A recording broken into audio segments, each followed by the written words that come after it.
Hey everybody, welcome to another edition of the Surf and Sales podcast. I'm here with my buddy Richard Harris, who's parked somewhere or stuck in traffic or something. He's in his car. And we are joined today by my very good friend, Paige Drews. She lives in South Waco, also North Austin. She's actually in Georgetown, Texas, which feels like so far away from Austin. How's it going, Paige? It's going well. Richard's giggling because I literally just told that joke that according to you were going to say South Dallas. So yeah, I was close. I gave you South Waco at least. Right. There we go. Well, Paige, thanks for joining us. We're glad to have you. Thank you. Thanks for having me. I'm excited.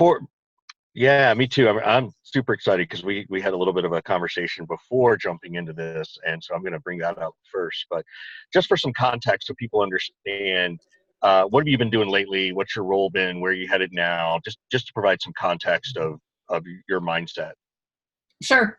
Yep. So recently I was the vice president of sales for Indio Technologies, really cool startup out of San Francisco, where I built and scaled their sales department here in Austin, Texas. They recently were acquired. So woo, can happen. Unicorn story. Yeah. Nice. And I've been taking some time kind of trying to figure out where I'm going to go next. I had some things that I wanted to do with my home, my girls. It had been pretty much the past 7 years with my nose to the grindstone, just trying to get myself to a position that I could take a bit of a breather and focus on, is this where I want to go next? I'm now, and I say now, like we're talking this new year, starting to look at some really cool opportunities and what I'm going to do next. I've done a lot of soul searching. I was thinking maybe as an independent contributor, and it just, everything in the universe keeps on pushing me to do leadership and mentor people and scale and build. I love the whole strategy game and coming up with what's going to make this go fast, what's going to be the most efficient way of doing it. So I'm looking at some VP positions right now, interviewing with some great companies, and excited about what that's going to bring me. Cool. I think my first question is, since you were there for 7 years and got acquired, as Scott and I like to call it, was it fuck you money or fuck yeah money? You don't have to answer or that. Or somewhere in between. It was both. It was both. Fair enough. Congrats. It was big. Awesome.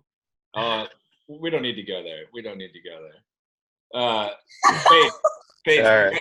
I think it just makes Scott jealous if we go there. That's the problem. Exactly. We got to tell everybody, how you got into sales, because it's one of the more remarkable stories, at least that I'm aware of, and one of the kind of coolest and most proud, stories, as well, as somebody who's known you for almost a decade now and has worked with you a few times. Believe it or not, Richard, you probably don't know this. Paige was a farmer. Sales. True story. Tell everybody how you got into sales and that kind of evolution. Yeah. So my background, I'm a Jill of all trades. So I just am a collector of hobbies. I started out actually in medical research, where I was an assistant heart surgeon on pigs and animal protocols, and that was really cool, but I didn't want to know what I was going to be doing on Thursday at 2 in 3 years. And so I left that and I went into human resources, and I pretty much ran a at-risk youth program for the city of Austin, working with young mothers and girls who had found themselves pregnant in high school, as well as some graffiti abatement projects. I then owned my own farm, which was, I know there are a lot of awful bosses out there and they can be hard to work with, but I will tell you, nobody beats Mother Nature. She's a bitch to work for. And it nearly broke my spirit. I've often said, like, the sound of my heart breaking is the sound of a tree dying in the drought and hitting the ground. Like, it just was awful. So I realized that I'm much too vain to get so many premature wrinkles, like squinting at the sky hoping for rain, and left that and needed to get a corporate job, and went online, and I found this really cool startup company that did all social media with this new thing called Facebook. And I was like, I don't think my resume is going to get me in the door. And so I called up my friend who was a radio show host in Dallas who interviewed business owners and innovative business stuff. And I talked to him, and I walked in off of the street poking around for Main Street Hub. And this guy comes out and he's like, "You looking for somebody?" And I said, "Yeah, I'm looking for Scott." And he goes, "I'm Scott." And I said, "Oh, Mr. Lease, it's so good to meet you." And he goes, "I'm Scott Parlow. You want Scott Lease? He's a VP." Wrong Scott. I said, "That's right. Yeah, I'm here to talk to him about an opportunity to talk on a radio show up in Dallas." He's like, "You here for a job?" I said, "Well, I could probably be talked into it." So the next day I came in for an interview, and instead of doing a traditional interview, they put me on the phone. And within an hour, I was passing over the headset to have somebody else try to close this deal, just right then and there. So we just had her like do a mock call. Mm-hmm. The mock call went so well. I think we gave her like a piece of paper with sort of a script on it, but like the mock call went so well that we had to transfer the phone over to somebody who really knew what the heck that we were doing. And was that your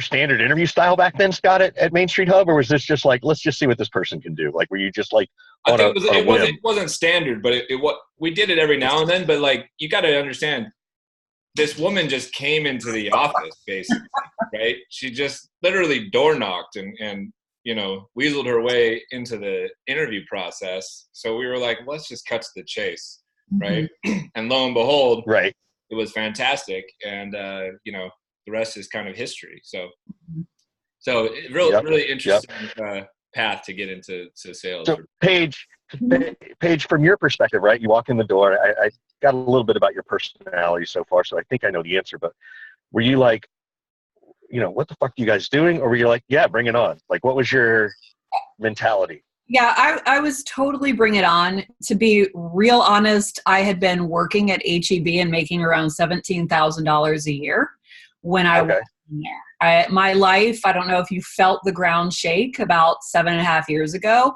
That was my life actually imploding. So my back was against the wall, and I was like, full on, this has to work. There's not a choice. It didn't work for the first 3 weeks, and I was literally on my third warning because I was so in my head about it. And I decided, you know what, fuck it. I've got another week here guaranteed. So that's a week of pay. And as soon as I let go, and I was just like, I know people, I can talk. The next day I hit a deal. The second day I hit a deal. The third day I hit a deal. The fourth day, just like God, I took a rest and came back the next day and hit another deal. And that was actually Sean Sheffer's very first day was the first day of my streak there. And from that point, it was pretty rare in that first year to not hit quota. So you went on and were super successful as an individual contributor and worked your way up into leadership, sales manager, director of sales, running, a lot of different team members, and you've done individual contributor enterprise sales. But now as a VP, mm-hmm. right, and somebody who's successfully scaled one and had an exit, what are the main differences, in your opinion, between being being in leadership as a sales manager or even a director, and being like the sales leader as a VP? I think for me, speaking personally, the biggest difference, and it ends up being a win for myself, is I like the wins of other people more than I like my own personal wins. And if your focus could be, I was a great salesperson, but I say almost with an amount of pride, at Outbound Engine, I never left the top 5 in the company, but I was never number 1. But you can care about the contributions of other people as a sales manager. Yes. And that's the thing. I wanted my people to succeed, and it was easier for me to pour myself into other people and see their success as like my metric of success than to focus on myself. Do you find that dynamic harder as a VP or even easier as a VP? Easier, absolutely easier. I really love to see people like transform and become something more than what they thought they were going to be, and getting them into that mindset to have them succeed. How do you see that? How do you see that as easier?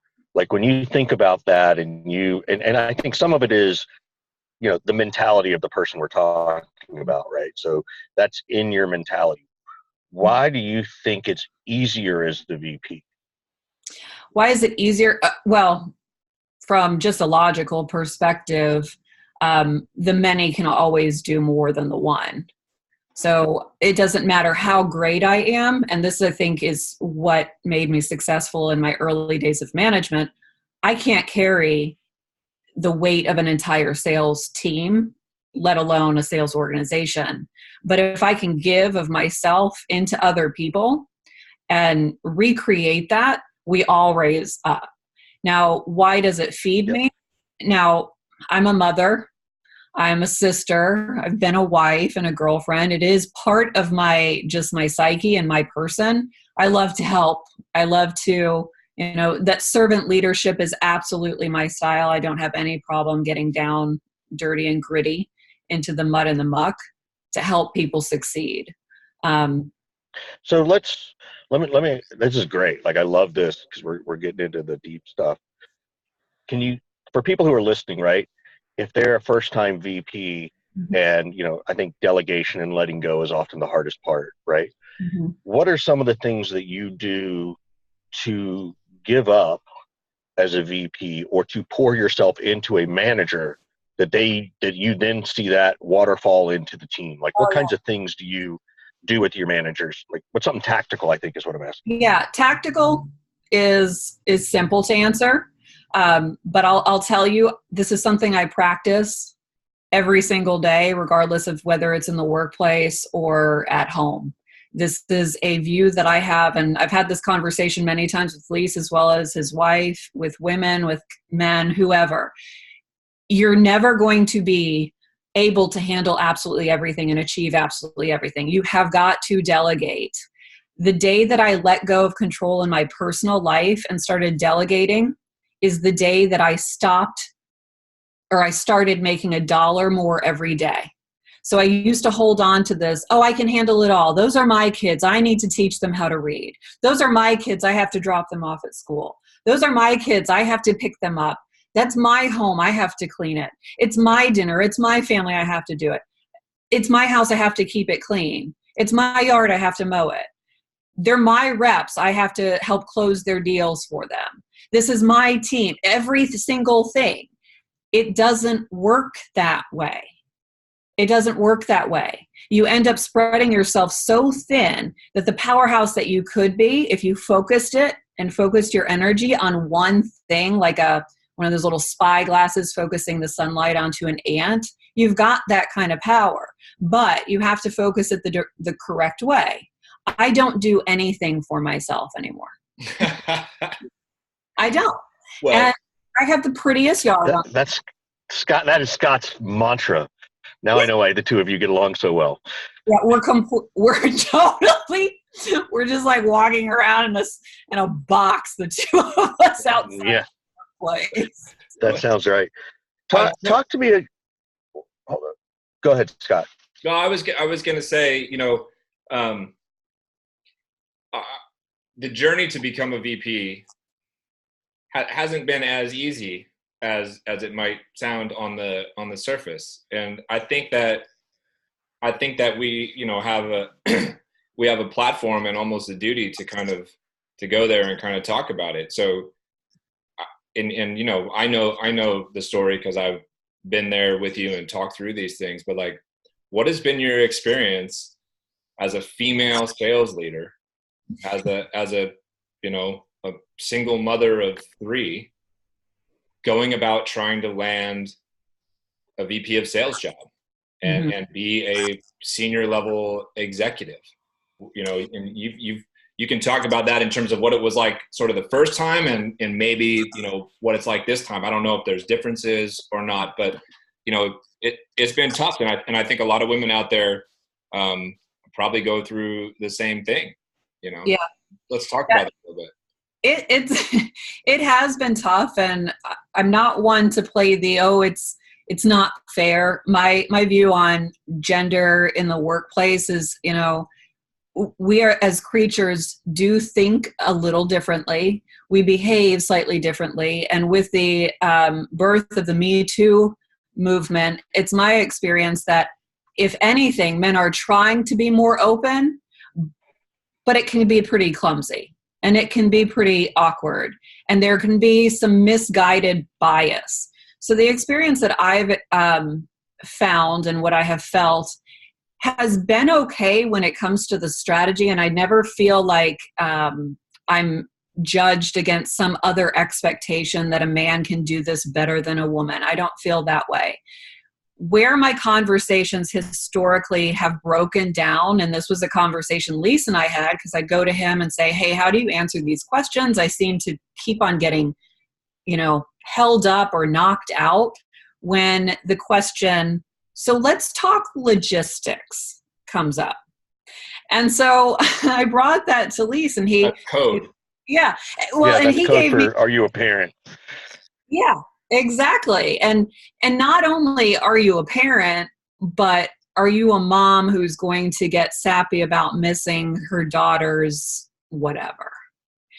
Because my answer would end things, and they would look at me blankly, and they would just be like, And I had enough ammo to move me beyond that, but I'd already answered that question. And multiple times, the logistic came up repeatedly after having answered it. What was the answer you were giving? And I know you're in an interviewing status, so you may not want to say this. What was the answer you were giving versus what you would now answer if you were asked that question? So originally, logistics, they'd say, and I'll just take, for example, and this isn't necessarily the one I just left, but I do interview a lot with companies in specifically San Francisco. And they'll ask, what are your thoughts about travel and how are you going to handle logistics? And I would say, I'm totally open to travel. I enjoy it. I'm tied to living in Austin. And have commuted there, but totally open to that. And I think I've got all of that buckled down. And that was not enough. And so from there, I would expand the answer and start talking about, well, my family is in town. I've still got and they would then say, don't you have kids? And you're like, oh yeah. Yeah. Oh, I've got kids too, and they're, oh my God, they would ask? Well, yeah, because there are sneaky ways. Yeah, that's hilarious. Plus, everybody's got social media. It doesn't do much. And so they go around. Yep. There are ways to stay level and still get to it. And so I would start, well, they've got a really good relationship with their father, and we split duties and all of this, and that wasn't enough.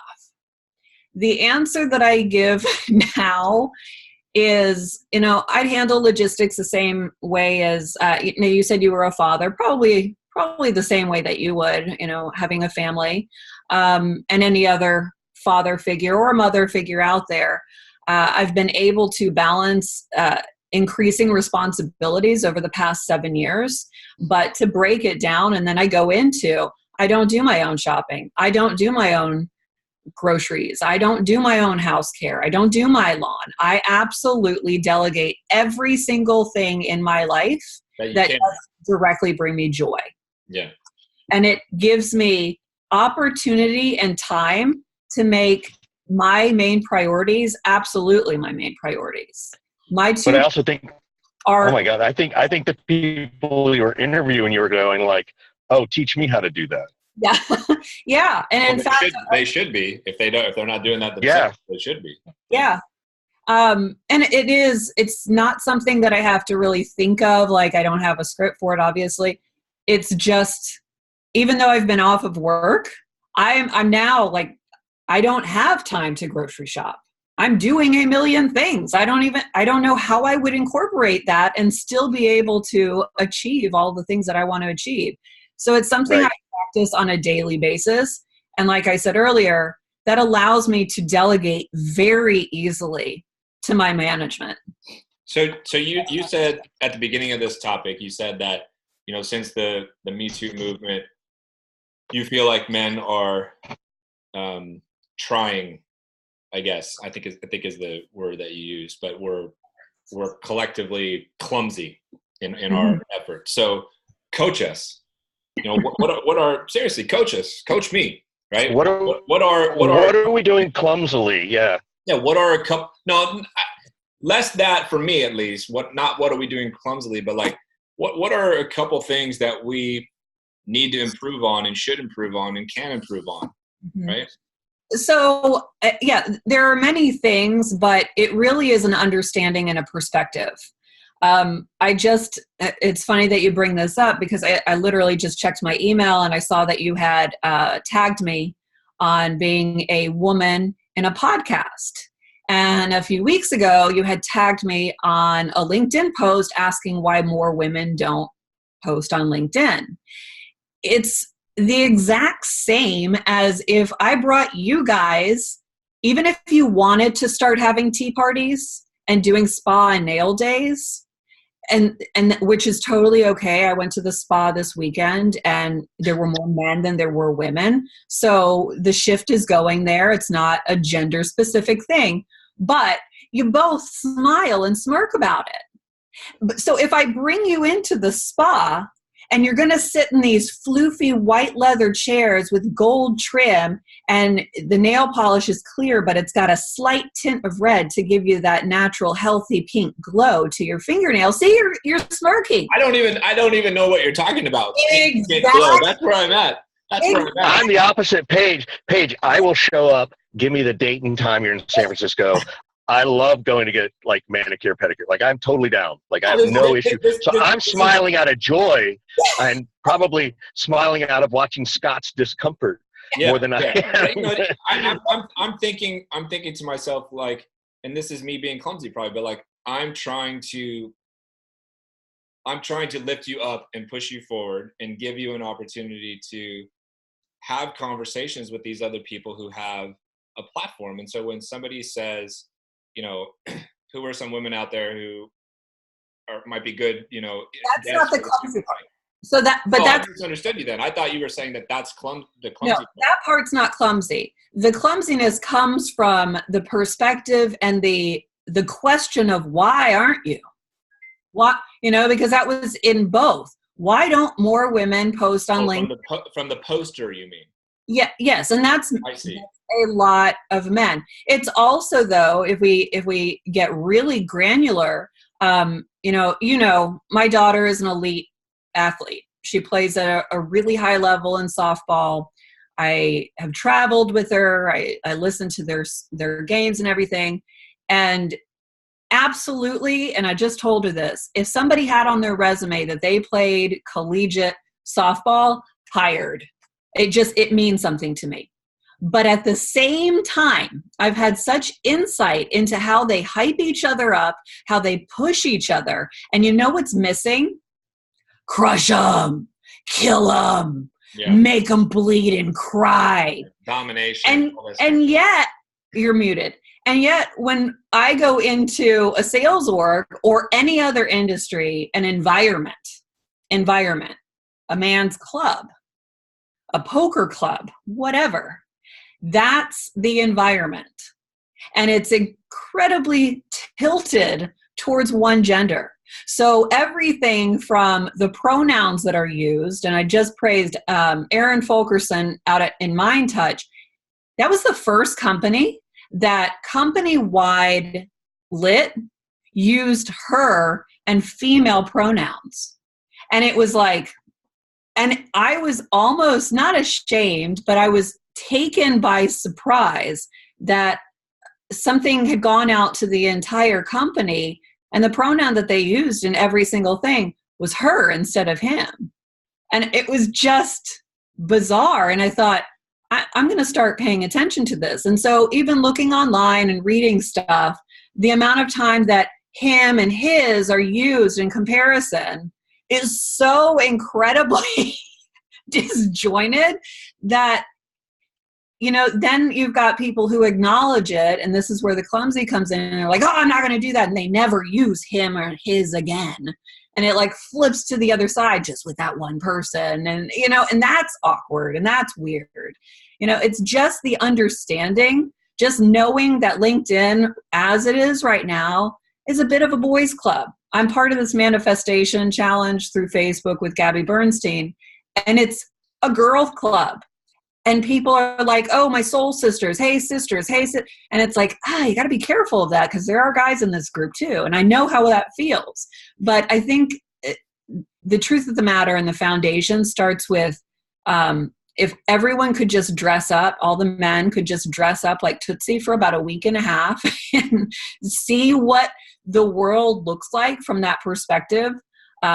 There's a really great book out there, Scott, I think I saw it on your kitchen counter, called The Power, which it's, if you've lived the feminist movement, you know, in the time of Me Too, for me, it got a little bit like, okay.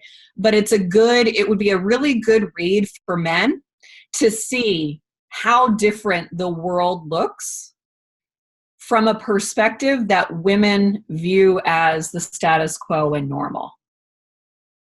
And when you don't have that ability and you don't have that understanding, you don't have a choice but to be clumsy. And I don't hold it against men. I think that they're, you know, the vast majority are trying really hard and their hearts are in the right place. And I don't feel like I've been blatantly discriminated against. But there is a bias and a stigma that remains. And I think it's hardwired in. And the shift is going to be a while, and it's just. We asked this question the other day of Kevin Dorsey, who was talking to us about, you know, what it's like to be one of the onlys. Yeah.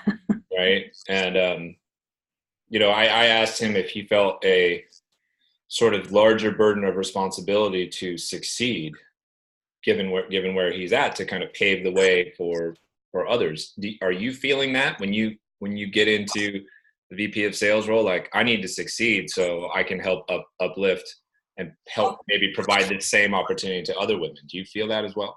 Oh my God, it goes so deep that I feel like that. And I've been carrying it with me since I was a little girl. It's the reason that I went back into leadership the first time. It's the reason that I'm going back into leadership this time. My great aunt Kitty was actually a suffragette, and she was the first woman to vote in her city. I'm never getting out of that shadow, ever.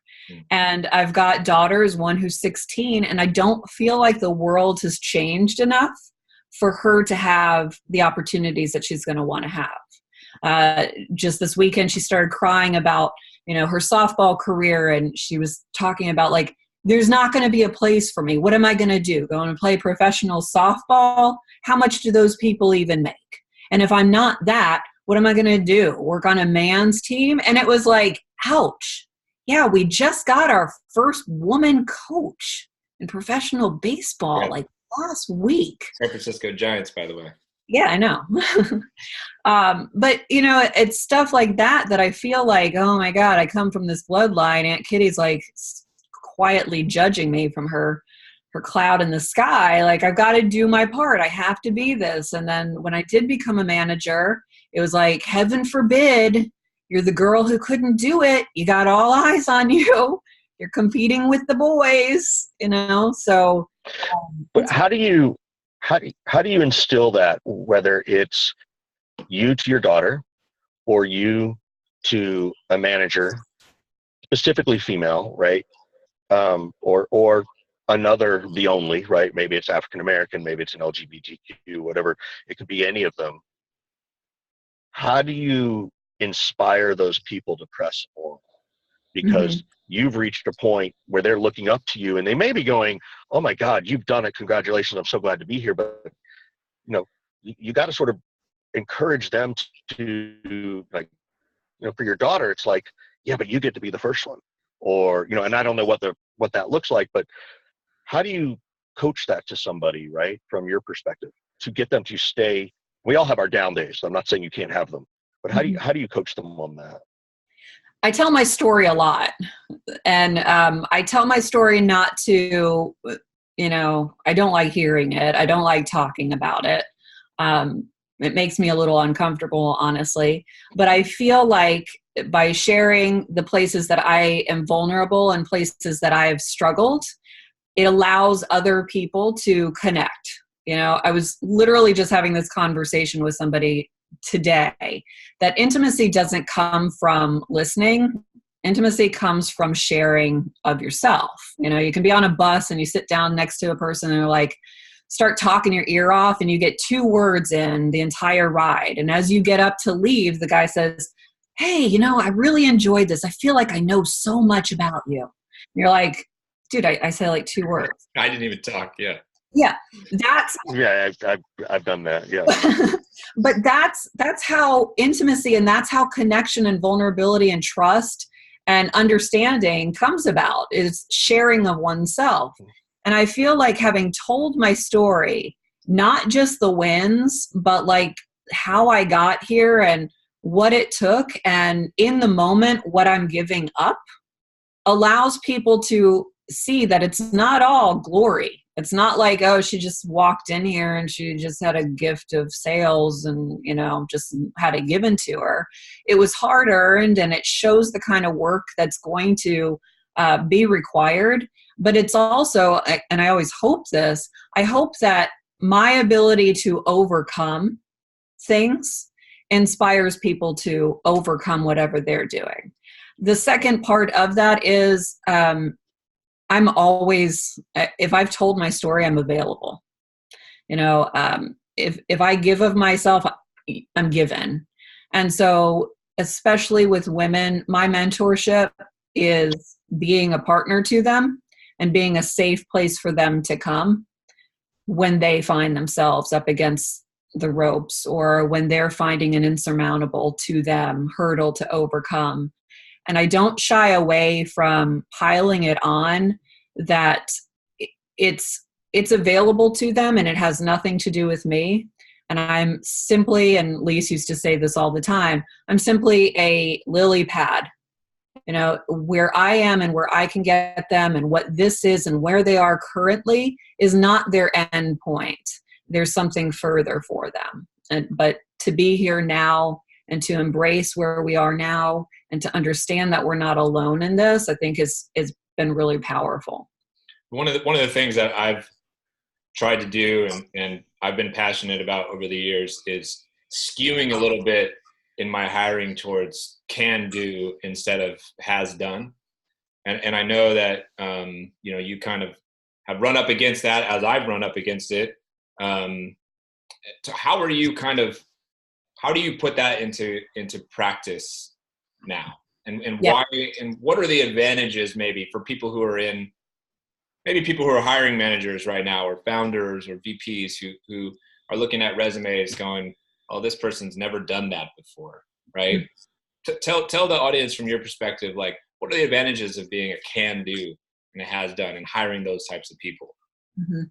So I think the largest one comes down to a conversation and a topic that is, for the past year, been my favorite topic, which is that confidence is overrated. It's bravery that you need in spades. And it's been my experience, and I'm proud of this in myself. I'm extremely brave. I don't have a lot of fear in doing and tackling things that are new. And my view on can do's versus has done is, if you can see somebody who has been able to do a number of new things and has garnished, brought in a plethora of experiences all over the map, that in itself tells you something. There's a huge conversation, and it turns into an argument on, should we hire, how important is industry specific sales reps? It's the same thing. And you both go, oh. Yeah. I hate it. I run into that all the time. I have founders ask me every single day, oh, we're in XYZ industry. I got to find somebody who comes from the industry. Like, no, right. I've gotten to the last 2 candidates and they've gone to the industry specific. I'm like, Well, that doesn't make any sense because you said my content is better, but you want their knowledge. You can give me that. And they'll talk to me 6 months later and they're like, yeah, you were right. Yeah, You know, exactly. that person didn't last. Well, and Right? It happens all the time. my go-to joke now has been, well, it can't be any harder to learn than heart surgery, and I've done that. And so on a pig. It's just, and founders that have been, I talked to one maybe 4 months ago who worked in a space, and the company was pretty new, and I said, is your background in hotels or whatever it was? And he said, no. And I said, so how long did it take you to feel like you're now part of that industry? And he looked at me and he was like he had never really thought about it. I love it. Yeah. Yeah. I'm not you can certainly do that. Yeah, no, I think it's good. But you don't need to hire one or the other. Exactly. Can-dos are people who have done. They just have not done what's in front of them yet. And I remember the first time that I was told that, and I've allowed it to fester. He literally said, we really respect and appreciate that you've been such a can-do. I can't think of a single thing we've thrown at you that you weren't able to do. But we're really excited about the opportunity to hire a has-done. And then it was stagnant. And I just thought, it just doesn't make any sense. You should be focused and looking for, and there's a place for has-dones, don't get me wrong, but I know a lot of has-dones that cannot do. And if you had to choose one or the other, a can-do who has not done or a has-done that cannot do, where's the logic? Yeah, choice is obvious at that point, right? Exactly. Hey, you need to write sort of the John Barrow's children's book, but do it in a Dr. Seuss fashion of can do versus has done. Yeah. Right? Who do you hire? That'd be fantastic. So. Well, what can we help you with, Paige? Is there anything that any advice you need or things that you're dealing with and trying to work through? How can we try to make ourselves a resource? Just personally, I'm always a resource to you, but maybe you can direct it to Richard a little bit, who you're getting to know for the first time now. Yeah. So my immediate need, I have a goal that I've set for myself, and it's a life goal, and my life experience has said, once I have that, I turn into a bit of a fireball. And so I'm now pursuing that next role. And I'd love a little bit of coaching around the interview process for somebody in my position. I've done it. I've been successful, but I'm now to a place where it's like, I'm losing some opportunities here. I've won some, but man, I'm in one right now that I'd really love to be a part of. So I'd love to hear a little bit of guidance for VPs in the interview process and making sure that they're pushing forward. Yeah, I think that's a really good question. I think the key is it's a little different than what I would advise a rep who's going in, because you do have to be a little bit more mindful of the politics, right, of how this decision is played out. Mm-hmm. The kinds of questions I would ask would be, and maybe you are, so if that if you're doing this, then this isn't the right answer, but I would be saying things like, hey, who am I going to be working with, and how do they like to partner with people?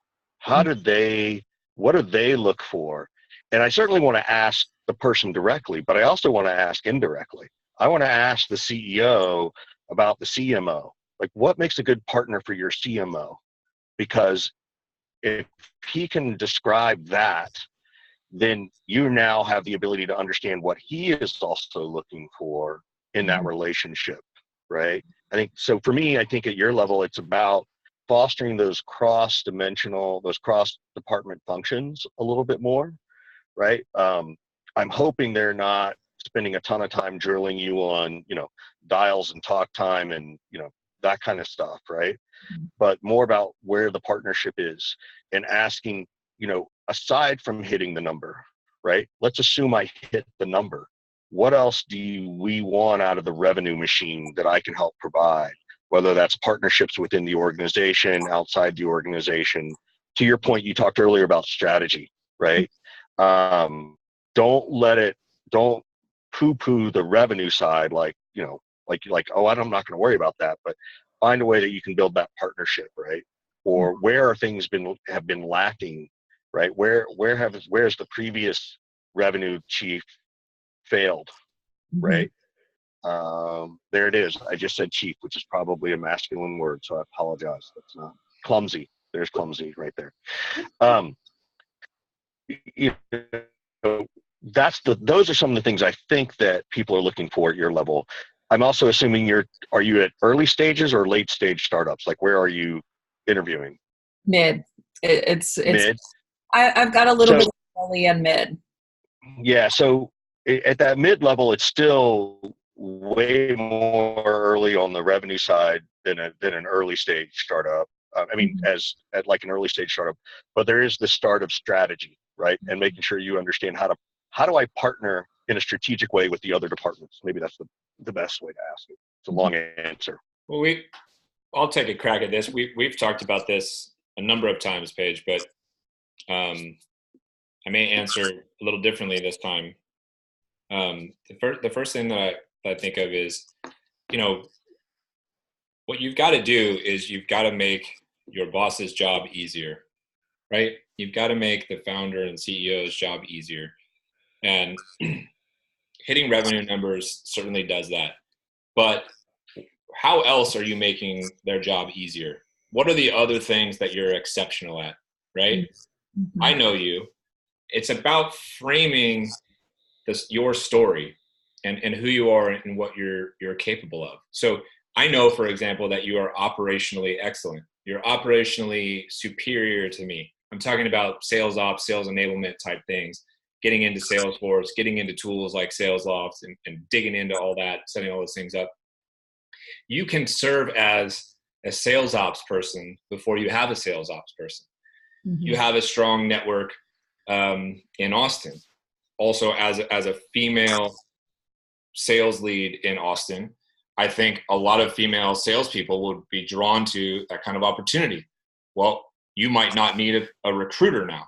So you hire me as Paige. Not only do I run sales for you, I'm also handling the recruiting, and I'm also handling the operational component until we get to a certain scale. And I think telling that narrative is something that is going to be helpful as you get more practiced at this. And the other thing that I'd say is you want to get away from, and I'm a huge proponent of this, you got to get away from like locking in on one opportunity.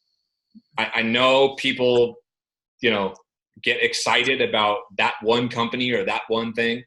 I don't believe in going about the interviewing process that way. You have so much more power and leverage when you have a half dozen or a dozen opportunities that you're excited about. And so collect them, hoard them, right? Swipe right more. As many of those as you can, right? And use them, just weaponize that for yourself, right? I will say that if there's a company out there that is looking for a sales leader right now, and they like what they're hearing from Paige, like they better get a hold of you quick. Move fast. Be on the market Go quick. Very long, right? And I think you've got a bright future ahead of you. I'm very proud of everything that you've done, and I'm excited to see what you're going to do next. Thank you. Thank you. I appreciate you. Paige, He's given me Paige, opportunities. So I appreciate it. Yeah.